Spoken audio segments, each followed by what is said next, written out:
भगवान शिव। 6 सूत्र शिव महापुराण के हैं कि शंकर को पाने के 6 सूत्र बताएं। पहला, मस्तक पर तिलक लगा दो, त्रिपुंड लगा दो। नहीं लगा सकते तो गले में रुद्राक्ष की माला पहन लो।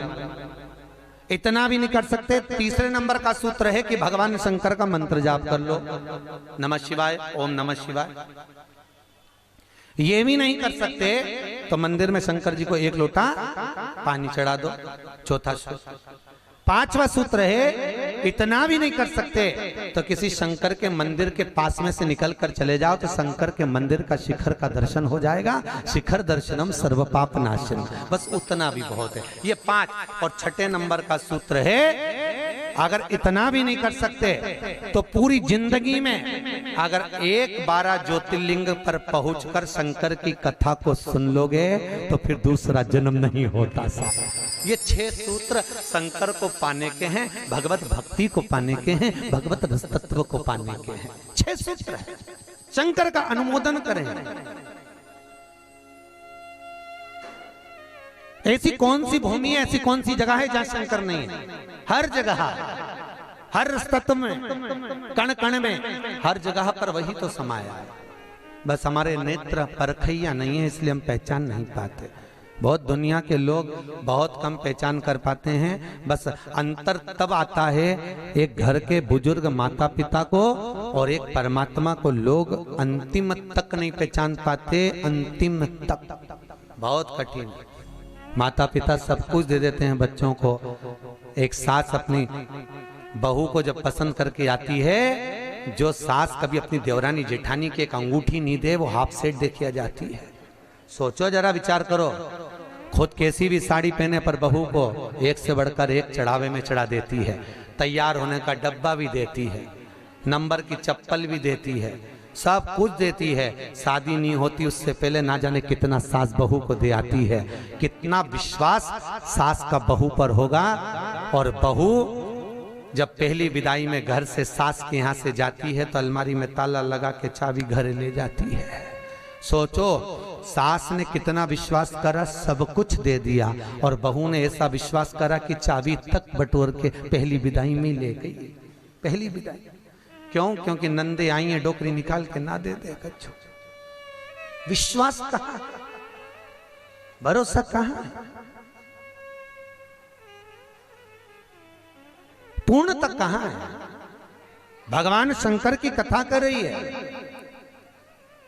6 सूत्र में से अगर एक सूत्र भी भगवान शंकर का आपकी जिंदगी में आ गया तो जीवन का आनंद देने वाला हो गया। ध्यान देना, कन्यादान जो तुमने करा है उसका पुण्य तुम्हारे मरने से पहले हो सकता है कि समाप्त हो जाए।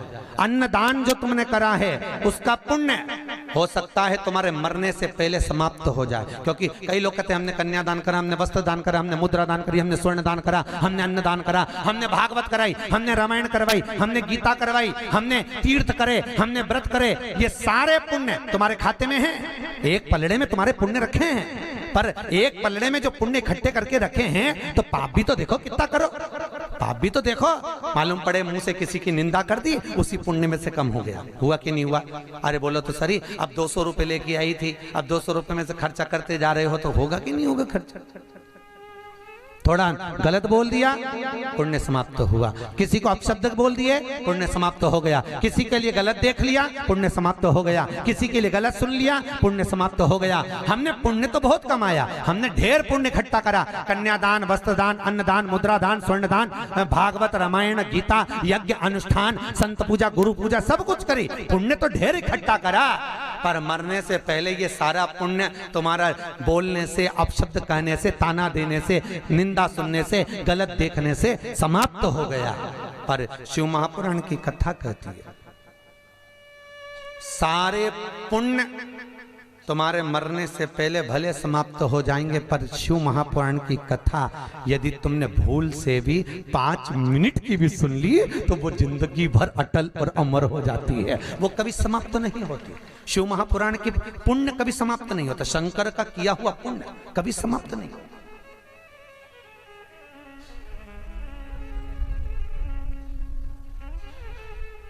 आज वो कोई कह रहा था गुरुजी वो हम पोटलियां बना के लाए हैं तो एक एक मंदिर में पोटली चढ़ाए और कई चढ़ाए। हमने कहा लो आए हो इतनी दूर तीर्थ करने के लिए 5 रुपया 10 रुपया 2 रुपया करो जो तुम्हारी मर्जी पड़े चढ़ाओ। 84 महादेव का क्या बार बार दर्शन करने जाओगे? ब्रज 84 कोस की परिक्रमा तो तुमने ना जाने कितनी बार लगा ली होगी ब्रजमंडल में पहुंचकर, पर 84 महादेव का दर्शन करने के लिए आए हो। और वो 84 महादेव जिसको स्वयं भगवान शंकर की बहन छिप्रिया ने प्रकट किया था, शंकर के ही रूप तत्व से 84 रूप में उनको प्रकट किया है। पूरे विश्व में कहीं पर नहीं है, केवल उज्जैन में, केवल उज्जैन। तो भगवान शंकर की कथा कर रहे हैं, भगवान भोलेनाथ का चरित्र वर्णन कर रहा है। 6 सूत्र में से एक सूत्र भी अपनी जिंदगी में उतारा तो जीवन सार्थक हो गया। मात्र भगवान शंकर की पावन कथा का रसतत्व ग्रहण करें। एक देवराज नाम का ब्राह्मण शरीर में ताप पड़ गया और शरीर में ताप पड़ने के कारण बहुत ताप पड़ा तो शंकर के मंदिर में पहुंच गया, बैठा।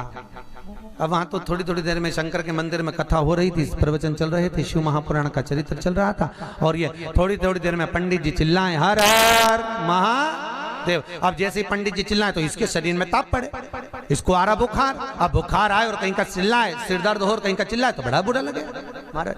अब इसको तो बड़ा अंदर से खटकाओ कि बताओ मेरे तो शरीर में ताप पड़ रहा है, महाराज हर हर महादेव चिल्ला रहा, पर बोल सकता नहीं।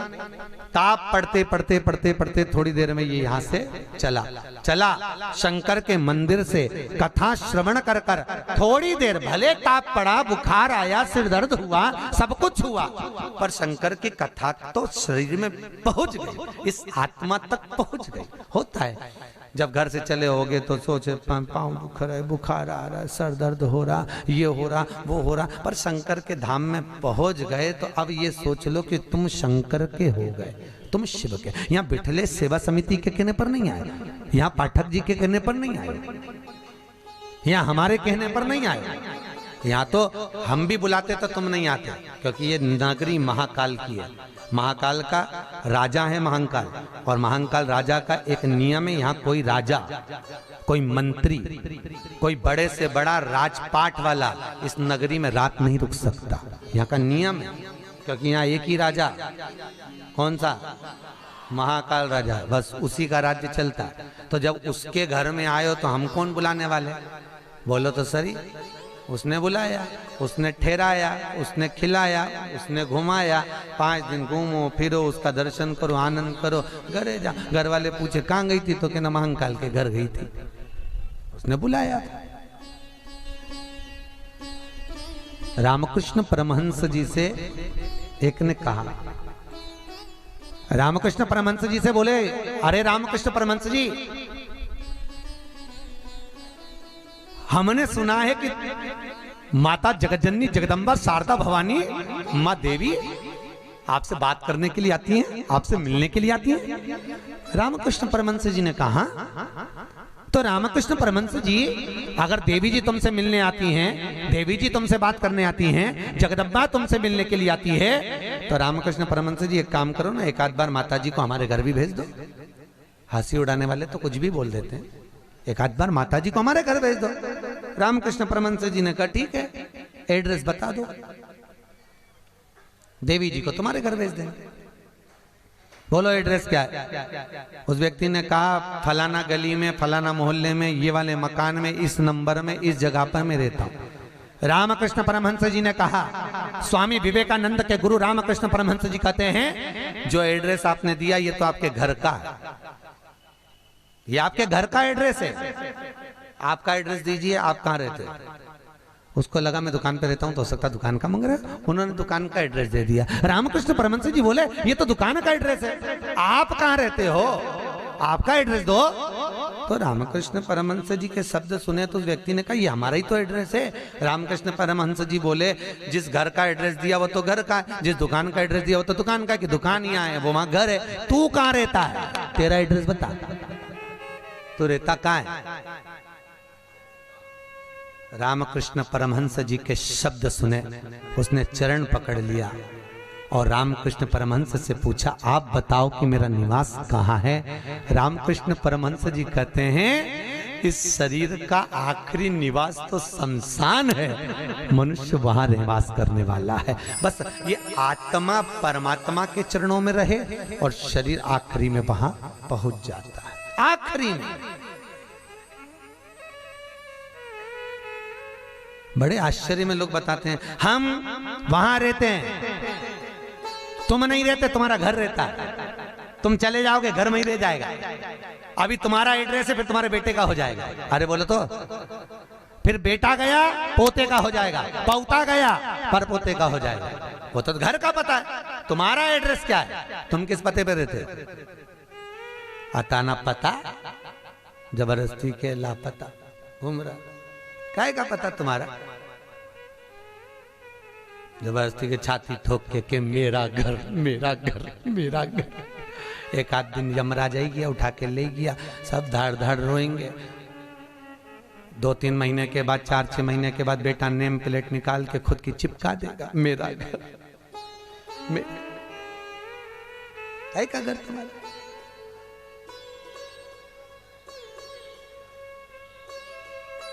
क्या कर? कहा, सज धज के जिस दिन मौत की सहजादी आएगी, न सोना। हमसे भी लोग कहते हैं, गुरुजी तुम कथा वाचते हो, इतना सारा सोना मोना पहन के पहनते हो। तो हमने कहा जजमान लोग दे तो क्यों नहीं पहने?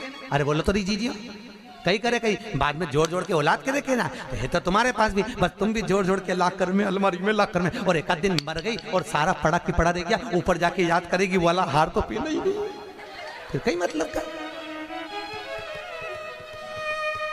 सब पहना, कहीं करे वो कर।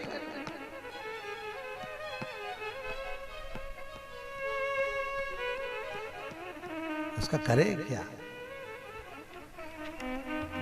जितनी साड़ी धरी है सब पहन लो जीजियों, बाद में किसी काम की नहीं, सब धरी ले जाए। ऊपर जाती जाती यमराज सेकेगी, नीली वाली तो पहन ही नहीं थी, अभी पीको लगवाई थी, एक बार फिर से छोड़ दे वंश मोर, फिर से छोड़। भगवान भी यमराज भी कहेगा चल ऊपर चल, अब कहीं नहीं पहने, ले गया वही करे।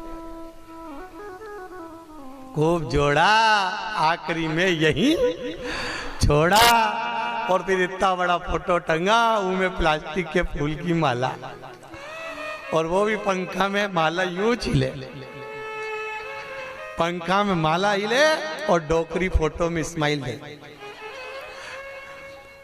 वो डोकरी भी इसलिए स्माइल दे कि बेटी हम भी जोड़ जोड़ के मर गए, यही टंग गए, तुझे भी टंगना है, इसलिए डोकरी भी हंसे, यही टंगे से जोड़ो।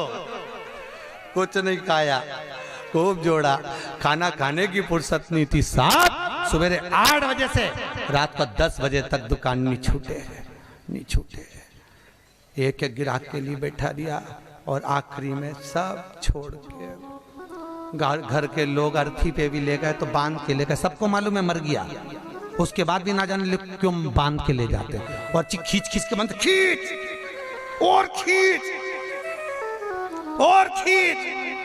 अरे सबको मालूम है मर गया, कोई भगेगा थोड़ी ना, काय को खींच, हल्की बल्कि बांध दो, ले जाना तो है नहीं, और खींच खींच के बांधी, क्योंकि इनको डर इस बात का लग रहा है उठ के भग गया, अब उनको तो कुर्सी भरना, उसकी जगह दूसरे को ले गया, तो इसी को ले चलो, जैसे कहा करो उसका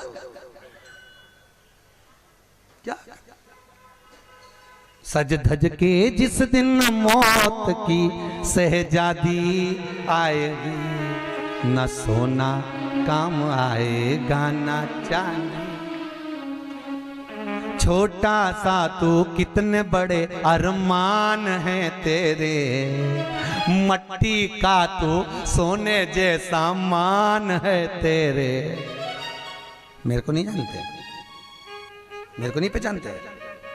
अरे भेरू तुझे तो सब जाने, कोई नहीं, मेरे को नहीं जानते। मट्टी का तू सोने जैसा मान है तेरे, मट्टी की काया एक दिन मट्टी मिल जाएगी, न सोना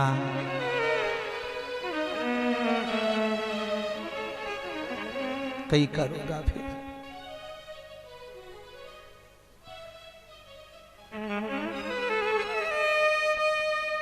गीता वाटिका गीता प्रेस में कथा बाची, क्या 3-4 साल हो गए गीता प्रेस गीता वाटिका। उन्होंने कहा गीता वाटिका वालों ने, गुरुजी हमारा गीता प्रेस वालों की ओर से कैंसर हॉस्पिटल चलता है गोरखपुर में, आप चलिए। देखने गए, बड़े बड़े करोड़पति भी अटैची लेकर पैसे की खड़े थे कि मेरे पिता के कैंसर ठीक कर दीजिए। इनका ये पत्नी का कैंसर, अटैचियों में माल भरा था और कह रहे थे ये ठीक कर दीजिए।